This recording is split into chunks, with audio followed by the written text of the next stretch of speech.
I am a daughter of the King, and I like to say that because he is who gives me my identity.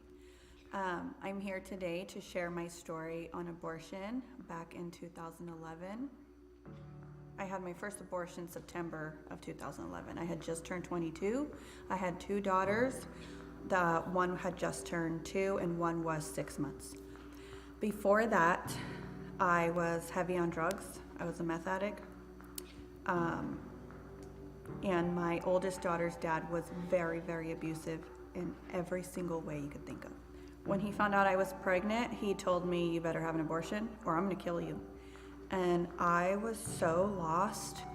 I went to Planned Parenthood, so I'm just completely out of it. But I'm hysterical. I'm telling the nurses, the medical assistants, like, is God going to forgive me? I don't know if I want to do this. I'm losing it. So they take me to the back and they make me wait in the back. Finally, it gets to my turn. I'm the last one. I walk into the room where they're going to do the abortion. And I see the doctor, and he's at the end of the bed. And he's like, "Okay, you're the last one. Let's get this over with."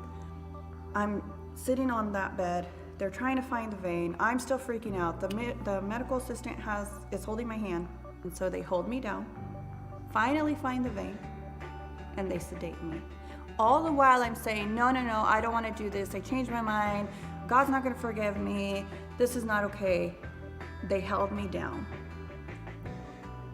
He does the abortion, and I disassociated at that point.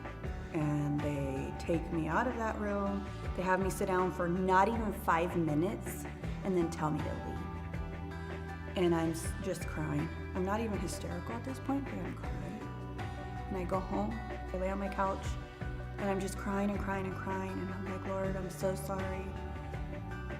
I didn't realize then that I did have help and there were resources the way I know now. I remember going in there wishing somebody had been outside. There was nobody.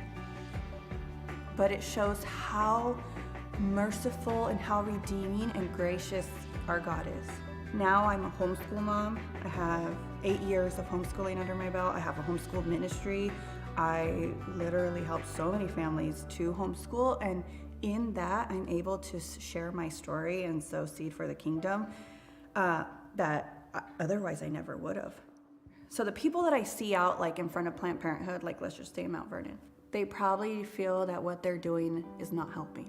It is absolutely helping. If somebody had been outside of Planned Parenthood when I went, I don't think I would have had an abortion. If somebody would have told me about Jesus, the gospel, how Jesus loves me and Jesus created that baby, I don't think I would have had an abortion, because that was my number one question.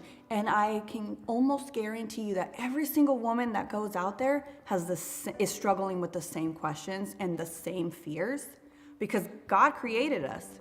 That is the void that we're always trying to fill. Most of us don't even realize it. And so for all those people that are standing out there, just keep going. You're making a difference.